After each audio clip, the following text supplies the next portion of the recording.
Hi Scorpio, kumusta po kayong lahat? So in Scorpio, maraming salamat po pala sa walang sawang pagsubaybay sa ating pong mga reading. And kung ikaw ay bago pa lang sa ating channel, mag-subscribe na po kayo. Then, i-click mo na rin yung ating notification bell para lagi kang updated sa ating mga bagong upload, okay? So guys, sa mga interested naman sa ating private reading ay nasa description box below lang po yung link. Message nyo lang po ako. Okay, so by the way, tignan natin ganap sa inyo this week. Scorpio, Sun, Moon, Rising, and Venus. Ano po yung mga ganap kay Scorpio this week? Spirit Guide.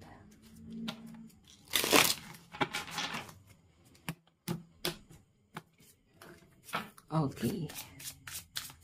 Scorpio, Sun, Moon, Rising, and Venus sign. Meron tayong Page of Axe, Page of Swords. So, may nakikita ko dito guys, medyo ano ka, magiging private ka this week. Medyo ano ka, tago, secretive. May nakikita ko guys, siguro may mga bagay kasing nangyari na mas gusto mo ng payapa. So kung ano man yung mga ganap, kalokohan. May nakikita rin ako guys, parang paglilihim, pwedeng naglilihim ka or may naglilihim sa inyo. Ayan. Hindi nagsasabi ng totoo. Hindi nagsasabi ng kung ano talaga yung totoong ganap. So, yan. Basta may paglilihim. Tingnan natin. Scorpio, Sun, Moon, Rising, and Venus sign. So, by the way, guys, no, maganda pa rin na alam nyo yung inyong Sun, Moon, Rising, and Venus sign para sa iba pang guidance. Okay, 7 of Cups.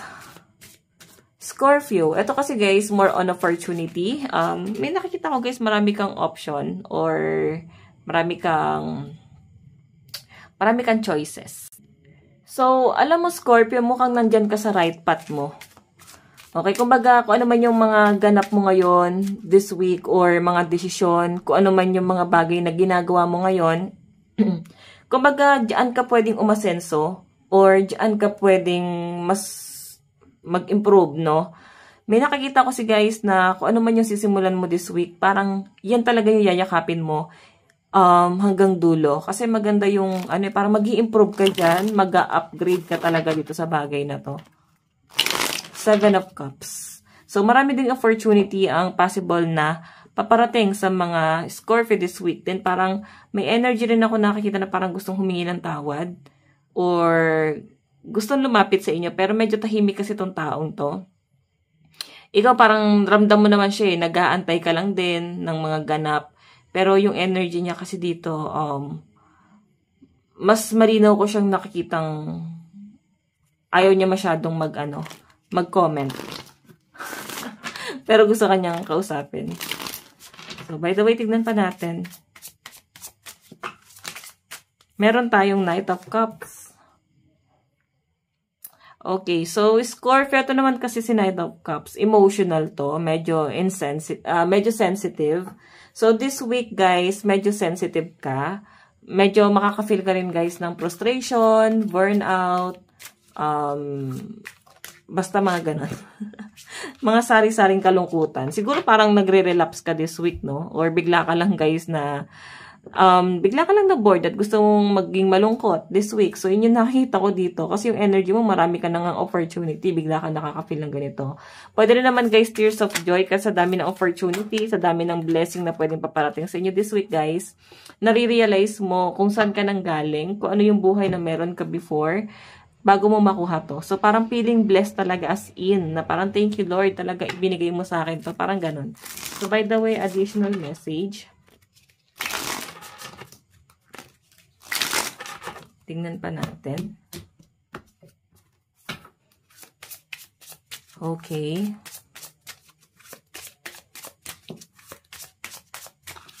Meron tayong Ace of Wands. May nakikita ko dito guys, travel. Ito may mga delay, no?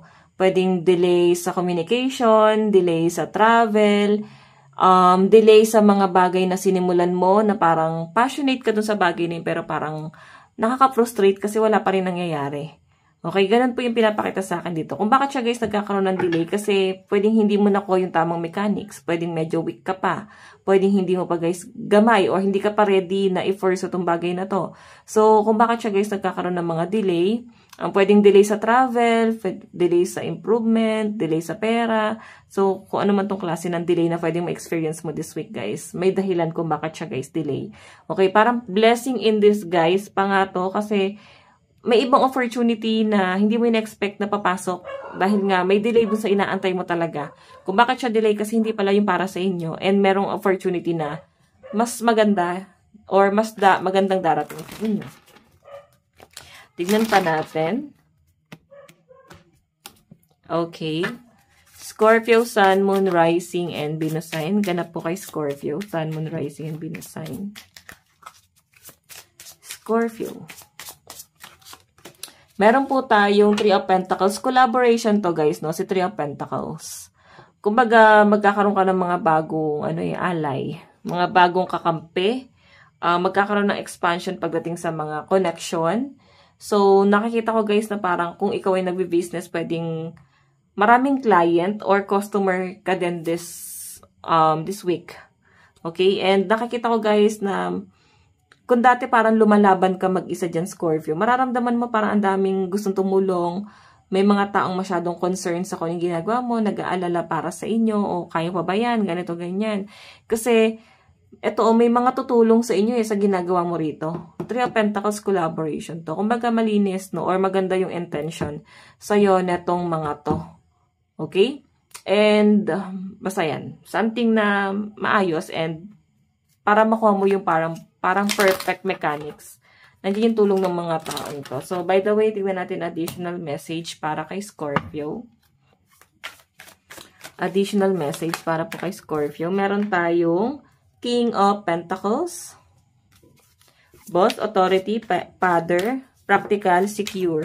So, yung nakikita ko sa inyo, guys, pwede meron kang issue about sa yung father. Ang laki ng gap niyan dalawa, or siguro medyo malayo ka sa kanya, hindi ka mas naging, malapit dito. Okay, so by the way, tignan pa natin, meron tayong The Tower, Disruption, Chaos, Rebuilding, Death, Unexpected Change. Okay.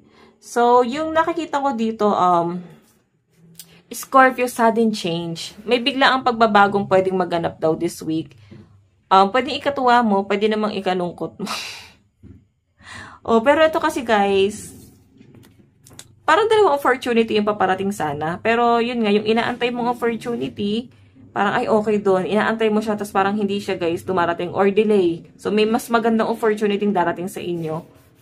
Okay, parang tagal mo pa naman nag-antay dun, tapos hindi siya dumating. Or kung dumating, guys, merong mas magandang opportunity dumating. So, pwedeng may mga hesitation or may mga pag-aalinlangan kasi hindi mo na alam kung ano pipiliin mo. Dalawa na yung opportunity. Tignan pa natin, guys. Ano yung advice para sa inyo? Think it through. Ayan. So, bago ka daw mag-decide, kailangan pinag-iisipan mo mabuti yan. Huwag ka masyadong magpadalos-dalos sa mga bugso ng damdamin. Okay, so Scorpio, ito lang po ang inyong reading. Maraming salamat. God bless and love you all. Bye-bye.